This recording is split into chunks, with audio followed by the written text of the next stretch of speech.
series is all about finding a way that starting a business can be doable for anybody. It's meant to be really about the creativity and the access. And I I love this topic. This topic was on my to-do list. I was initially going to do a full one-day session. And of course, that was part of my planning last July.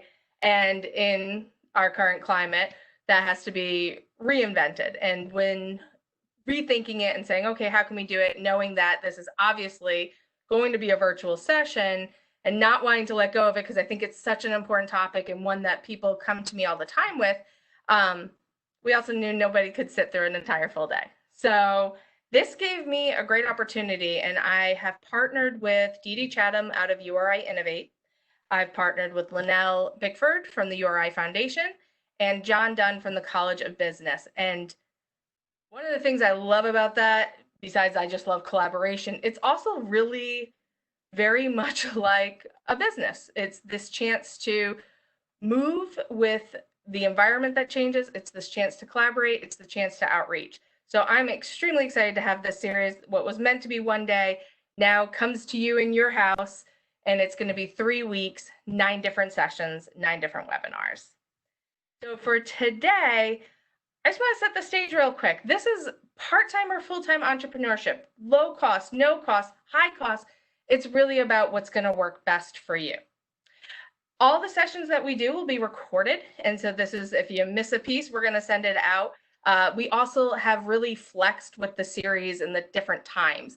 So today we're meeting in the evening, all of our foundation sets. So this one being about ideas, our next one being resources, and our final one being logistics.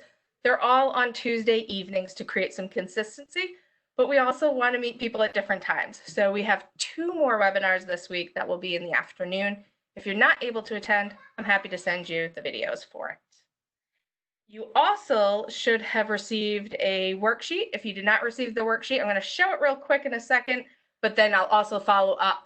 Tomorrow morning, I'll send out a recording, I'll send out a survey, I'll send out the worksheet. I'll also write down any great resources Karl shares with us today, and I'll send those out to you. At any time, you can use the Q&A feature if you're on your phone, or you can use the chat function, and I'll be reading those. We're also going to take some pauses so that we can say, if you want to speak your question, if that's easier for you, you can speak your question. This session is really led by you. So we have a framework and we have an overview, but Karl is coming at us with experience from, a wealth of his own experience, then working with leaders from all over the place and being really entrenched in entrepreneurship in Rhode Island and working with so many people who are starting up or at these progressive phases. So take advantage of this. First thing, there's a few different types of businesses. And there's many different types, but I've kind of boiled it down to make it really simple and categorized it into 6 different key areas. One being product, so the idea and development of the product yourself. So you're the one who has that intellectual product, the intellectual property, it's your idea. Manufacturing, the creation of the product. This whole world of social media. So social media is so big, and there are lots of businesses that come out of it. Sometimes it's based purely on sales, that you are an influencer, you've grown in popularity, you're helping to represent a company, or you just are selling advertisement on your site based on how much traffic you have. Or it might be that you're endorsing products and then you get a percentage of that. So that's the affiliate sales. Reselling, another area. You probably have friends who've done it. Maybe you've done it before. I've had lots of friends who have taken something, restyled it, or took something, bought it really low, and then were able to resell it. Service. So the service industry could be anything from I'm serving that product, or I'm the middleman. I'm the person who is connecting you to the service. And then coaching and consulting. Coaching and consulting is such a huge area. There's so many different things and really taps on your expertise. So what I want to do is throw a poll up for you guys. And I just sent it. Hopefully you can all see it. This has what types of business interest you? So are you interested in a product? Are you interested in the idea of manufacturing? You can also select multiple. I know there's quite a few different ones. But what are the types of things that interest you?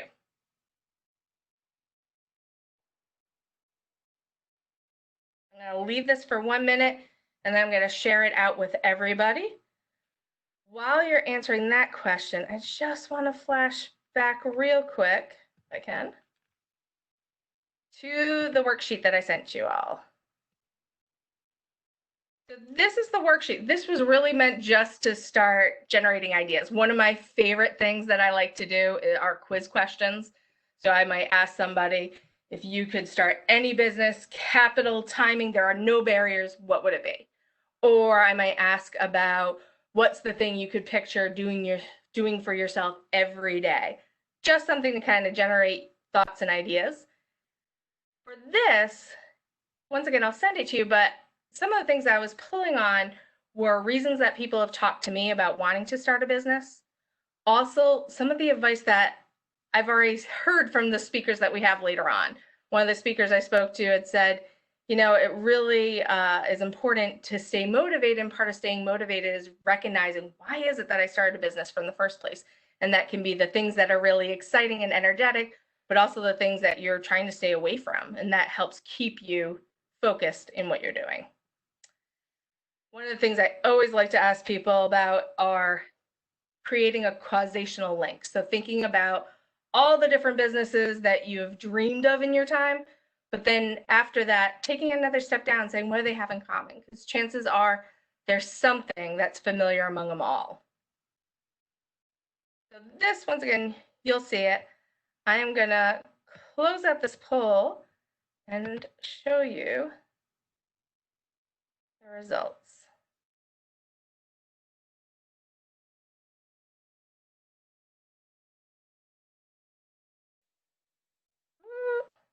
So it looks like we have a pretty even distribution of what interests people. And there we go. Thank you all for bearing with me. You should be able to see the results now. So pretty even mix of different areas that interest people, from product and really service taking the lead, but pretty good mix here.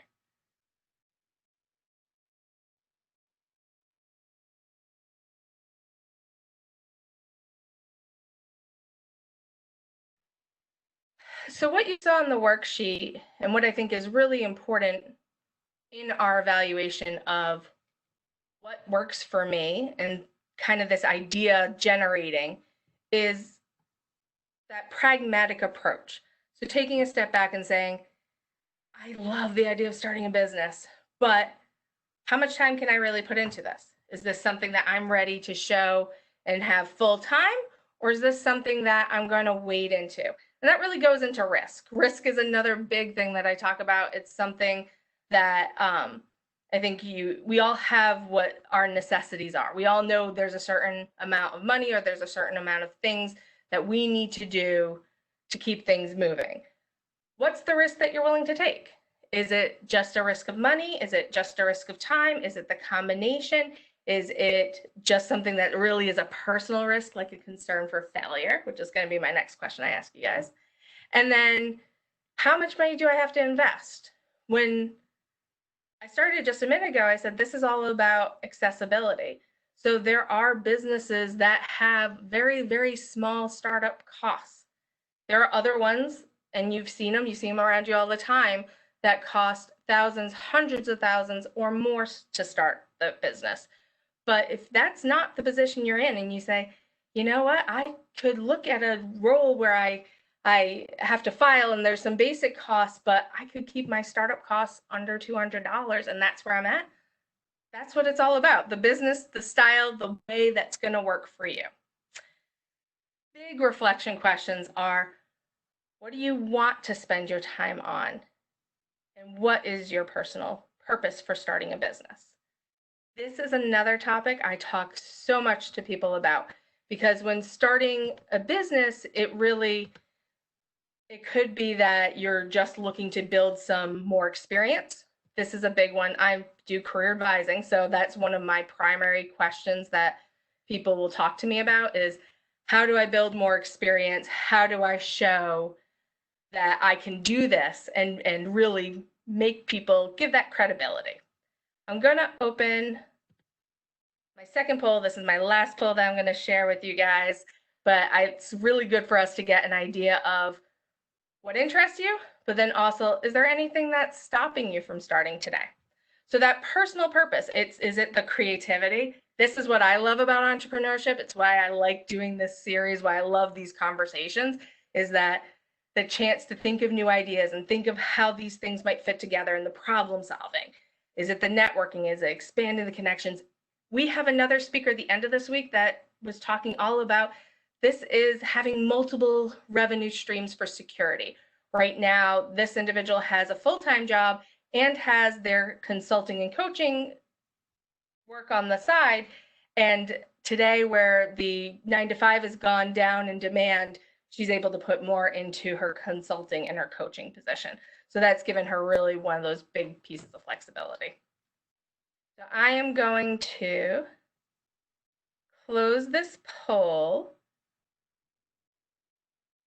If you are finishing up, just hit something quick. I'm going to close it out now and share our poll results.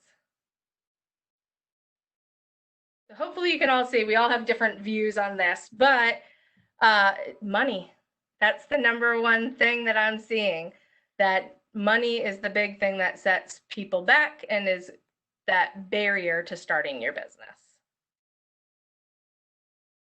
Let me close this out. So the existing foundation, once again, take your time on that worksheet. It's meant to be fun, but it's also meant to start yourself thinking. There's so many different angles, and this is what Karl will tell you much more about with his experience, but that talent inventory. What do you go into a business with? What do you have to offer others? Are you somebody who has a technical skill? Are you somebody who is amazing at relationship building? Are you somebody who has a specific talent in writing or marketing? There's a position that you've already done and you know you could take that and apply it to your own business. The industry experience, if you're somebody who has changed positions before, you know that there's always a little bit of a learning curve.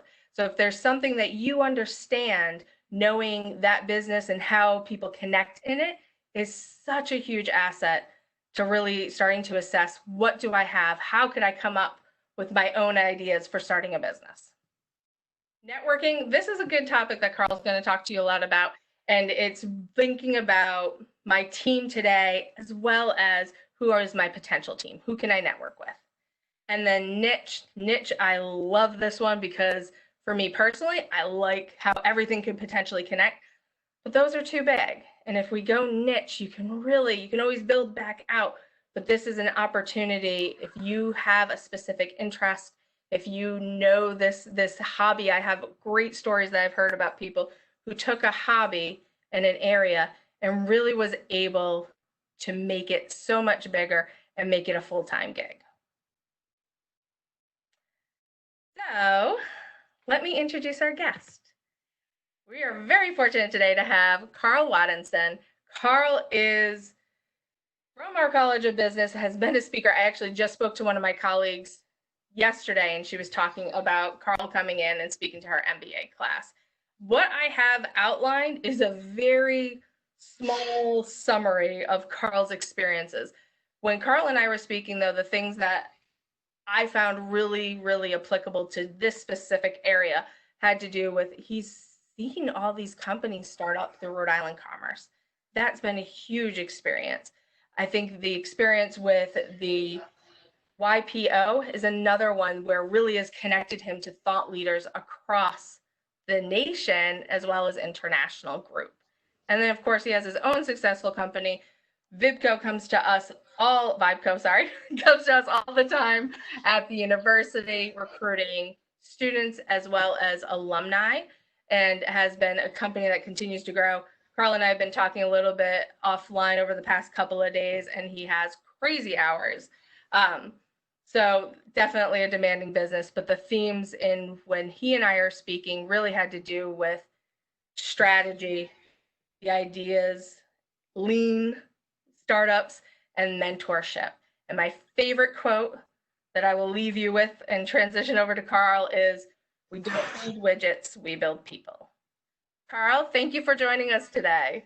Thank you, everybody, for joining us. It's awesome to be here.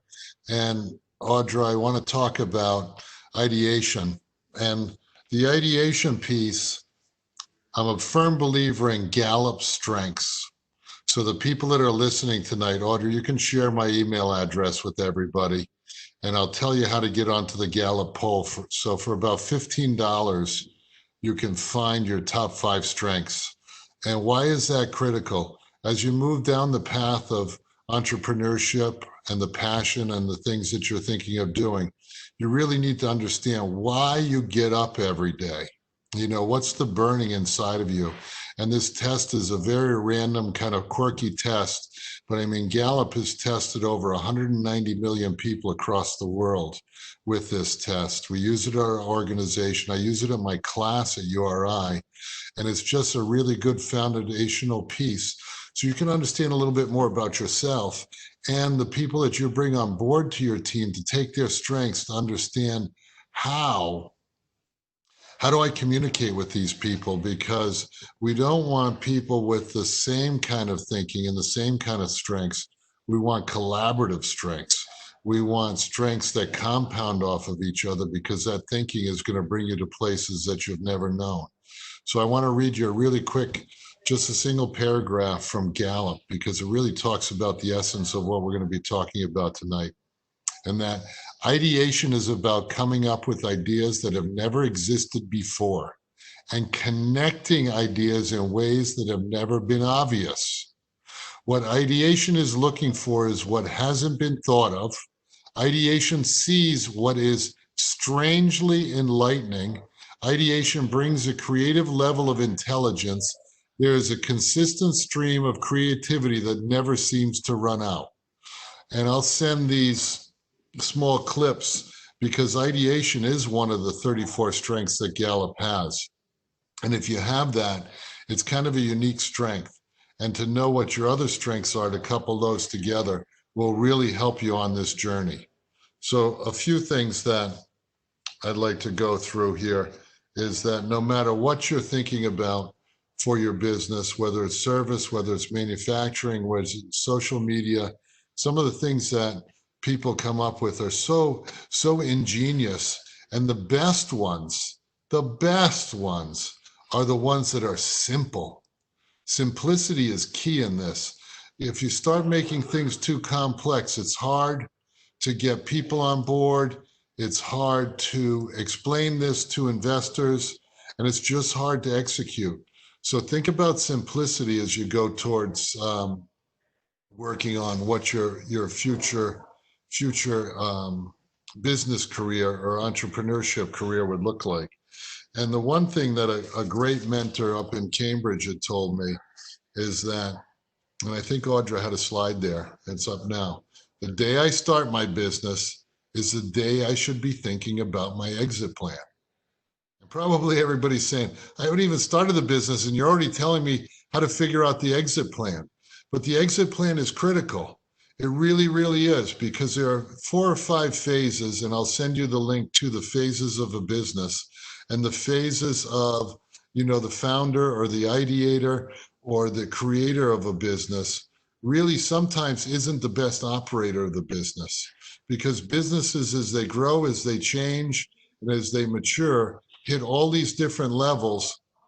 And that's when potentially you could start becoming disenfranchised, or you keep saying to yourself, this isn't the company that I started, this isn't the organization that I started. Well, there's nothing wrong with saying that. It's to understand that a business goes through these life cycles. And think about the people, and there's case study after case study that the College of Business talks about at URI, that start businesses and they make a lifelong career just starting a business. There's great opportunity because that excitement, that adrenaline rush, that newness, that doing things that had never been connected before, that had never seemed to be doable is an adrenaline rush for people. And if you can develop a team that you can bring along with you to do that and start businesses and get them to the point of that products are starting to take off, that they get to maturity, whatever level it is, or that investors are willing to invest because it's become viable, that is a great achievement in itself. Running a business is a whole other story. The ideation piece is a lot of fun, but now you got to run it, and it comes up with its own different issues and the different problems that come along with that. They're all fun, but if you're an ideator and you like starting, just remember that. So think about the first day you start the business, when should I exit? And I'm sure there's a ton of people now with the pandemic that's going on globally that probably are saying in their businesses that have been affected extremely adversely, saying, I should have gotten out before this happened, because the recovery might be really, really tough.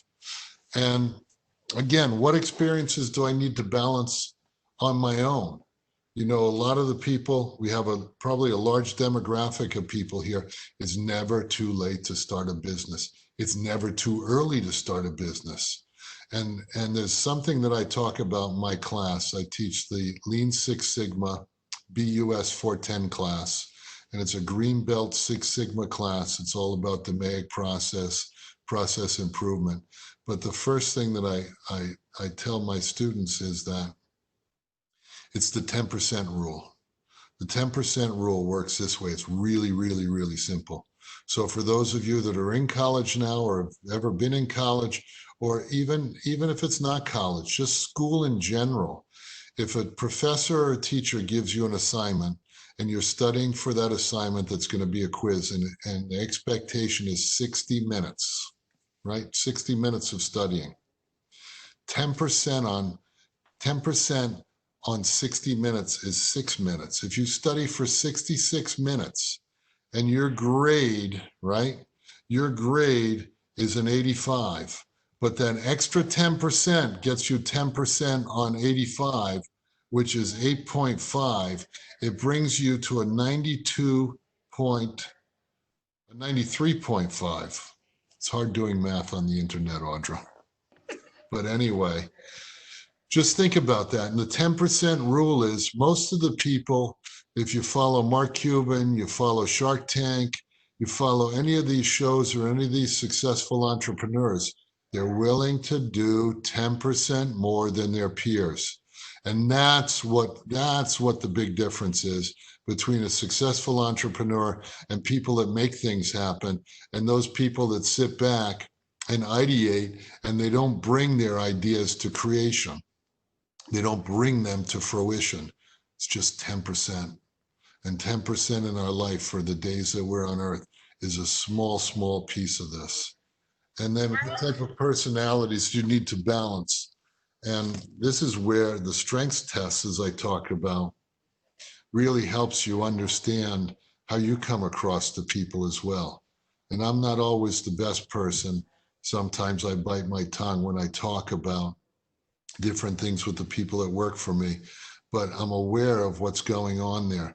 So I really have to understand the personalities of everybody. And it's great that they understand the personality of the boss. And it's great to be humble. The one thing that I didn't put on this is humility. Any one of you out there that are looking at starting a business, you can't walk into the room thinking you know everything. You just can't. I do this at Commerce Board meetings. I even do it in the classroom at URI, that one of the main reasons that I teach at URI is I learn more from my students than I think that I give to them, because we have a collaboration of talking and exploring ideas and learning. And they really energize me, because when you're in front of a classroom, it's no different than being in front of people in your organization. And you can think about this with your friends and family, that you can talk about the ideas, the values, the characteristics of what you're looking at for a business. And if people understand it, you can listen to the questions that they ask.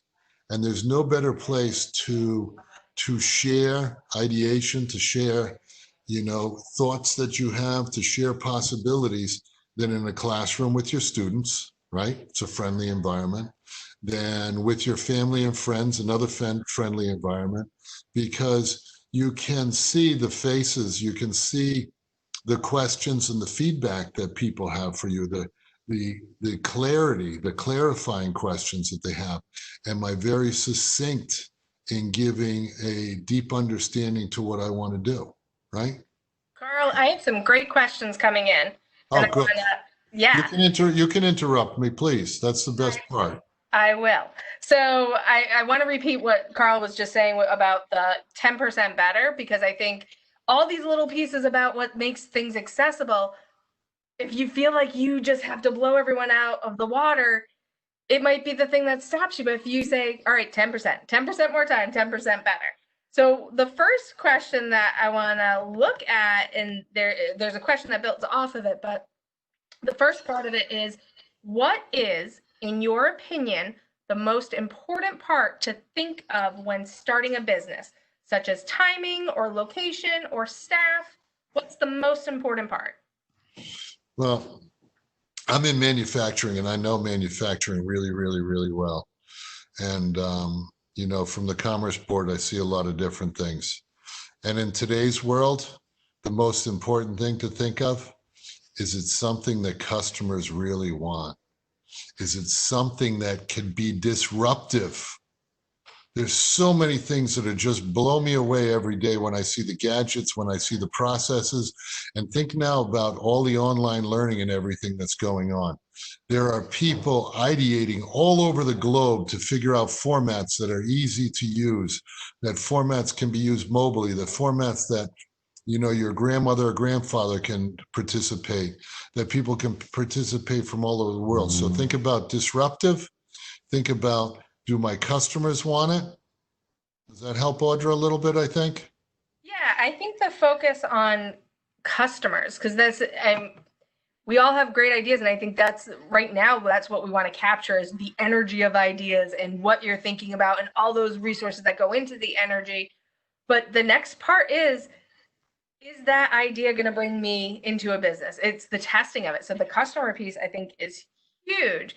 And you know, when we say disruptive, a lot of times it's another one of these, it sounds technical, but it may not be. It may just be, you know, your population, and it is now the thing that is different, or something that was already good that now you have improved. You've made it different because you've made it better, and improvement a part of that.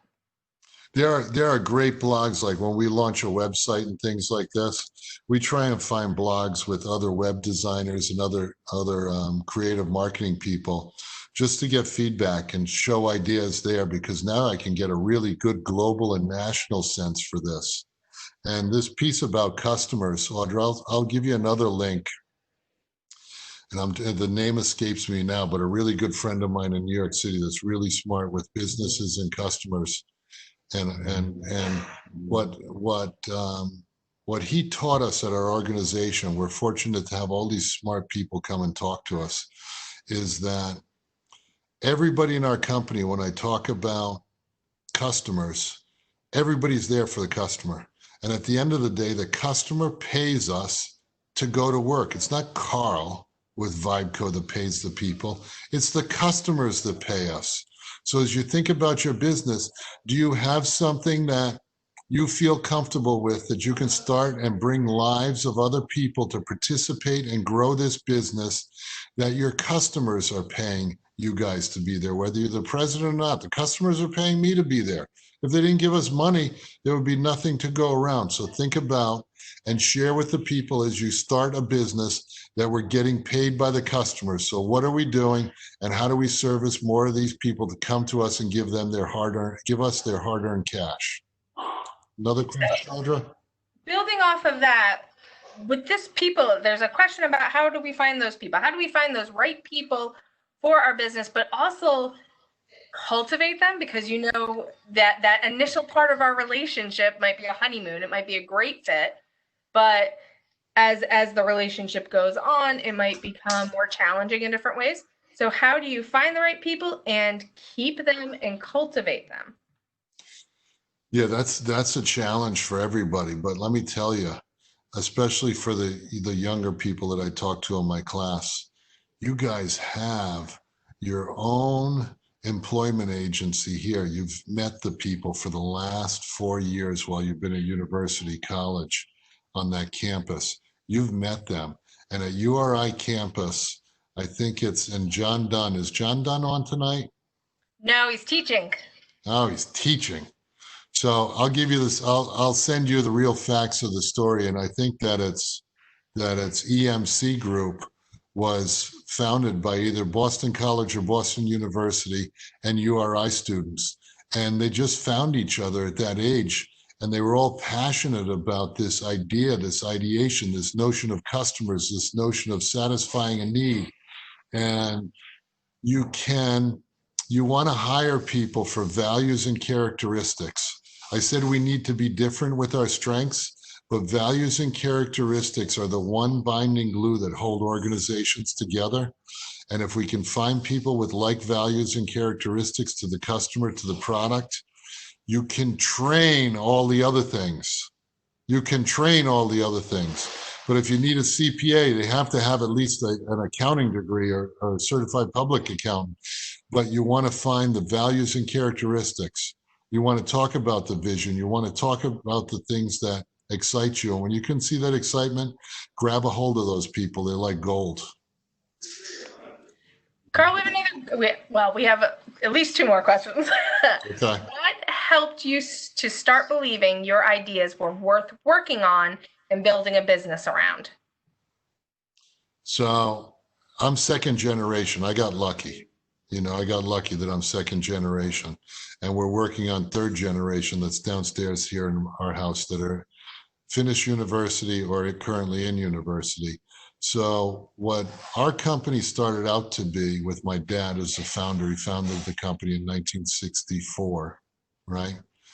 It was an engineering-based company. So Audra, as you had the slides about the different types of organizations, well, organizations have values and characteristics, and they have customers that follow those values and characteristics as well, right? So when my dad started the business, he's very disciplined. He grew up in Sweden. He spoke a bunch of different languages. He studied engineering in German. He's very meticulous. He still is to this day. He's a designer of products. He's an inventor. And the company, before I joined, was basically an engineering-based company. So they attracted customers that were really kind of geeky, that had pencil protectors and slide rulers and scales and stuff like that, the pocket protectors in their shirts, which are great customer base. But he never really got to the point of selling the sizzle of all the great things and the benefits that we had for people and showing them what's in it for me. He really attracted engineering-based, like-minded thinking people. And when I joined the organization, I took it more on the marketing approach of this, about letting people know all these great products and these great innovative things that we were doing, and how we could customize things for people, how we could open up supply chains and do things. And that's when our company really started to take off. And I was lucky to have a foundation, but the foundation of building our business was taking it from this small, beautiful, growing thing, to make it this vibrant, unique global company, and facing all the challenges of supply chain, about building new products and innovating every single day to that next level. And now it's third generation doing that. So it's a different platform of starting a business. So Karl, is your current location in Rhode Island where your father started the company? No, we started, if anybody ever watched Sopranos, we started in the heart of Soprano country, because when they filmed that, I recognized the places. We're in Lodi, New Jersey. And actually, the company was founded, and do you want me to tell you a really quick story? Because this will be a really quick story for everybody out there. My dad was sent to the United States by a Swedish company to help people build roads and innovate, with about 12 or 14 other Swedish engineers. And my dad was sent into the field as they were building the infrastructures and the highway system of the United States. And he kept seeing that all the Swedish equipment was breaking down. It was the most innovative equipment in the world, but the American consumers were beating the heck out of it, and they didn't take the care and deliberateness in maintaining it. So my dad would sit up at night and do all these drawings and all these innovative ideas about how to make the equipment last longer. And he'd give them to his boss in New York City. Well, his boss in New York City didn't like my dad. Really didn't like my dad. Doesn't know why. Can't figure it out. Doesn't like him. And he'd give him all these drawings. And my dad would do it in his free time. And then finally, the president of the company came over from Sweden back in 1962 or 63, flew over here, and he was giving everybody a what for and come to Jesus meeting with everybody, and said, we're losing money in the United States. We're selling more product than we've ever sold before, but the United States warranty claims and the repairs and the things that we have to do, we're losing money. Why? So my dad sat there and he raised his hand and he goes, haven't you gotten my drawings? And he said, what drawings? And then he asked the American boss for all these young kids, you know, these young engineers. He said, what drawings are these? The guy pulled open the drawer of his desk and he had a stack of drawings about this big. And he goes, yeah, you know, my dad had been doing these drawings. You know where the guy made his mistake? The president from Sweden coming over, he should have put him in his briefcase then. Instead, he asked his boss, he said, mail them to me. Do you think that he ever mailed them to him? Nope. So at that point, my dad said, if no one's going to come up with any innovative ideas, I found this cool market for vibration equipment. And you know what? I'm going to start my own business. And he borrowed money from my grandmother and grandfather and my aunt and uncle. And he started in a chicken coop in his backyard. So we had all those little parts where the chickens lay their eggs. And we have a picture in our office memorializing that. And that's where his ideation came from. And it's pretty unbelievable. And through that experience, for everybody listening tonight, the one unbreakable, non-negotiable thing that we have in our organization, and it is carved in my brain and carved with everybody in our group that makes us who we are every day, is that everybody has an idea and everybody has value. Because my dad was not valued, his ideas weren't taken seriously, and he said, I'm not going to run an organization like that. And he pounded into my head. And this is where we came up to. We build people, we don't build widgets. And that's why we're highly successful, because the ideas don't come from me every day. Believe me, all I am is a petri dish for everybody there. And what they come up with, clever things, blows me away, and they're so simple and so elegant. So I hope that, Audra, that's informative for everybody here. Actually, it relates right to, I think it answers one of the questions, because there's a question that is on keeping the entrepreneurial spirit while working at a developed company. As a manager, what do you expect from your employees when they come to you with new ideas or business models? So I think that's a great answer for it, that these are the people you want to keep and you want to listen to, and you want to keep their ideas coming, but give them value and give them space to talk and share about them. Yeah. And when people come and tour our company, so maybe after the COVID, you're more than welcome to come to VibeCon any or Tuesday or Thursday. We open our doors for tours. And in the last 6 or 7 years, we've had more than 9,000 people come from all over the world to Little Richmond, Rhode Island, or Wyoming, Rhode Island. But to keep that spirit going, you got to keep it fresh. You got to really listen to people. But there's a hard line listening, because if people are way out here with the margin of an idea, and it's a good idea, but we're working in center here, how do we pull them back in? How do we make them feel that that idea is really, really important, but the timing is off now? Because if we don't come back to that idea, or we don't help them get back to center, they'll feel dismayed, or they'll feel like, okay, that didn't go over well. We don't want to do that. We want to talk to them about where the focus is, how we execute the idea. It's great coming up with ideas for everybody listening here and listening to them from your coworkers and people that work on your team. But you need to give them a runway too, because I could spout out ideas all day long, but you got to make them happen. So how do you get ownership, and how do you show them all the pieces that need to fall into alignment to get this going? And that's what we try really hard with the lean tools that we have, and the ideation of how do we make this come to fruition? And how do we ideate? And I'm going to give you a book. One of my best friends and one of the smartest people is Alan Robinson and Dean Schroeder. And the book is called Ideas Are Free. And I'm just going to read you a little thing. This whole book is about how do you get this culture of people ideating for you? Because ideating for you is the future success of your company. It's the future success of your organization and your people. The quicker you can ideate, the quicker you can put it into action, and the quicker you can bring it to your customers, the better competitive advantage you'll have against any competitors. And there's one passage in there that a worker in one of Europe's largest wireless communication companies stumbled across an area in his company in the billing software, right? So you can imagine it's a huge company in Europe. He fixed it and saved the company $26 million per year. You don't have to think the 10% rule, like Audra said. These ideas are in front of you every day. And the best thing to do is say, ooh, that's kind of peculiar. Why are we doing it that way?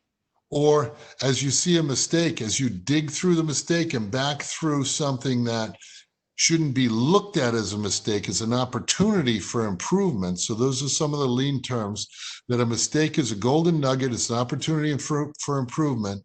And that's where we get our best ideation. Hopefully that helps a little bit. This book is a great book, guys. So I will include that in a follow-up. Yeah. And so tomorrow I'll send the reference to that book. There is a lot of questions about team and team development. So Yeah. about finding the right individuals, finding our like-minded individuals, but then also how do I break into an industry I'm not familiar with? So how do I cultivate and get these people that could help be part of my team to help me in something I'm interested in, but I don't have experience in? So I'm not an expert in. hopefully, Audrey, you're taking some notes. I have another screen here, so I have a bunch of bookmarks up for you. So there's a great person. I have a ton of mentors, guys. So one of the pieces that I'm going to tell you is, being humble, asking a lot of questions. At Commerce Board meetings, I ask a lot of questions. John Dunn, if he was on here, I ask a lot of questions. And just yesterday, I had my URI professor, that if there are any older people here, George Delodzia, which came to my office, and he'll drop in every once in a while. And he had the organizational theory class at URI, and we're friends to this date, 35, 40 years, whatever it's been. And I admire it because every time I learn from him, and I found these people, and my good friend John Carrier at MIT, and he's senior lecturer there. He and I met through an article that was written about our company and something that I had sent in as well. And John did probably one of the coolest synopsises about how do you break into an industry. So if anybody watched the movie Ford versus Ferrari, and I don't remember the actors, I'm not a good actor name, but Ford versus Ferrari, he's on LinkedIn, and there were 3 points that he had with how the hell did Ford beat Ferrari? Ford knew nothing about running a European race and 24 hours at Le Mans, nothing. And the culture at Ford was, we build cars like my dad built cars, and this is Henry the Ford II, and he bet the farm on getting Carroll Shelby to build him a race car to beat Ferrari. And he was going to buy Ferrari at one point. And as you watch the movie, and I'm sorry for all the Ferrari fans because I'm a car nut, but the president of Ferrari was in money trouble. He needed money. He ended up partnering with Fiat. And Ford came over, and they thought there were going to be these big kahunas and break into this and buy these cool race cars that were always winning Le Mans. And little did he know that Mr. Ferrari chased him out of the office. But the 3 points, number 1 point, flatten your organization, right? So if you're going to go and do something like that, don't have tiers of people that you have to go through. Be quick and agile. Number 2, go and see. Go and see what they're doing, right? Go and understand their supply chain. Go and see what they have for, manufacturing. Go and see what they have. Call up, do mystery shopping on what they have for customer service, customer experiences, customer information on the phone. And then no, doggone it, Audra. This guy. And number 3. There's number 3. There's a number 3 in there, guys. I'm going to send it to you. And my friend John Carrier is going to watch this and say, Karl, you're a bad student. This is why you didn't go to MIT. You're a bad student. But it's flatten your organization, go and see, and I can do a shout out to my kids, but it's very profound. And when you read his article, if you haven't read the movie, or if you haven't watched the movie, watch the movie. If you've watched the movie, read his article, watch the movie again. And the passion that these people had was just unbelievable. He kind of synthesized it down, and John writes a lot about that, going into other businesses that you may not know a lot about. Be a quick understudy, learn a lot. And so I appreciate about that for somebody who might just be at this beginning bubbling phase of do I do it? What do I do? Is the idea of going out and testing it. So talking to that idea that might be similar to the thing that has inspired you to create a change, to who your competition will be, and having that conversation, pretend you're the customer, whatever you need to do, but get the research and start collecting information to see how you can set yourself apart. It's always better to know your competition than they know themselves. Always better. Some more questions about how I want to kind of organize these, but here it is, Audra. Hang on one second. I pulled it up. Number 1 lesson: don't adopt new technology until you know what problem you're trying to solve. Right? Flatten the decision making. Go learn from others. And then he goes into this whole thing. But it's a great, great article. John is a brilliant mind. He really is. So go ahead, Audra. I'm sorry. So recommendations on the best way to start a business and to stay in the public eye over time. So like you said, your company has been in existence since 62, was it? 62. 62. So I think I said 64, but it's 62. Sorry. How do you stay current? Well, Audra, this is the funny thing, that just by doing a series like this with the University of Rhode Island, and we have a very, very active social media network that will send out pieces like this, because somebody hopefully will learn something from this. That we do a lot of social media, we do a lot of trade shows, we do a lot of pro bono work for people, because right now one of the biggest industries going is CBD and the hemp farming. And the people that are calling us that need vibration equipment to process their things, that we're working with some of the best and brightest minds in the country. And we have a unique situation with our company, is that we deal with 630 different industry classifications, from food, pharmaceutical, to medical, to aerospace, to mining, to plating, to computers, to working with the National Forestry Service, to constructing the Freedom Tower in Manhattan, the Yangtze Dam, to working with, a guy that makes burial vaults for cemeteries, to the guy that drives a dump truck and fixing asphalt. So we're in a really, really fun business, because we're helping solve problems, right? When our customers call us, they have a problem and something's really bugging them. So we consider ourselves pain relief for customers, and it's really challenging and fun. And that's how we ideate new products too. Go ahead, Audra. So we have a question about competitions. So if you are judging a competition and starting to look at business startups, how do you decide which are the strongest ones? And you've worked with and seen lots of startups. So what are those indicators of a really strong startup, one that would win above the others? That they have a great value proposition, because your customers, they don't care about all the features and benefits of the product. They care about what's in it for me. Is my life going to be simpler? Is it going to help me save time? Is it going to help my employees be safer?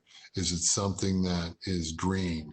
Is it something that is easy to use, right?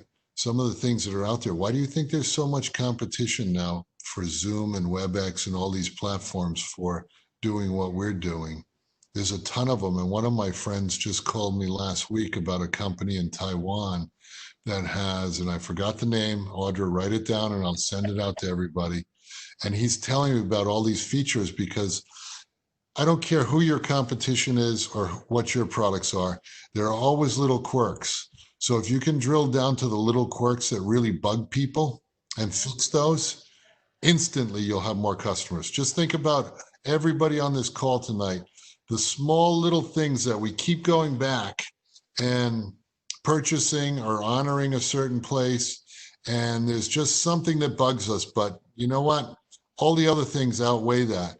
And now somebody comes along and fix that one thing that bugs you, right? That one little thing, and they service you on par with all the other things you like. You're going to change.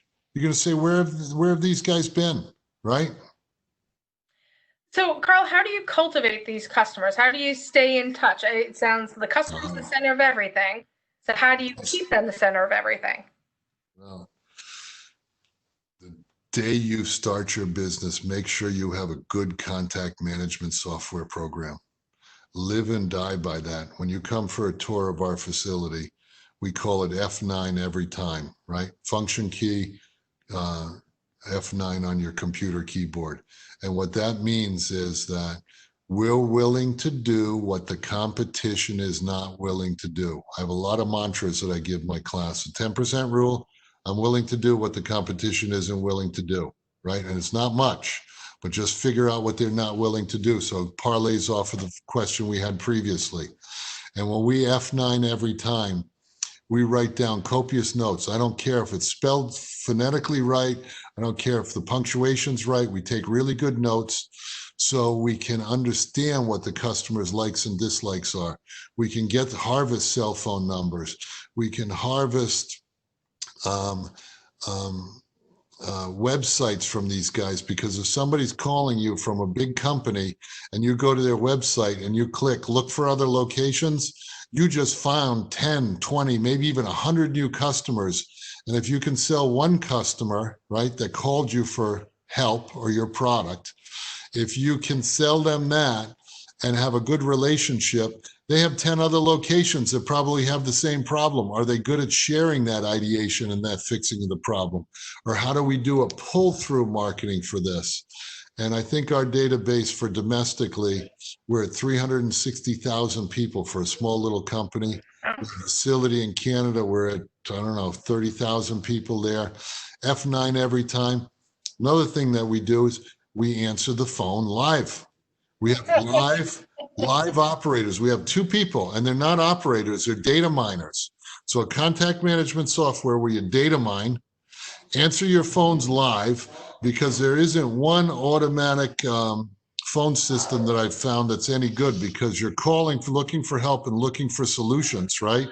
And to dial all these numbers, my time's valuable, just like my customer's time's valuable. We have 2 people that answered telephones from 7:30 in the morning, get this, to 8 o'clock at night. You can catch us. So we're open for 12 and a half hours of the globe's time.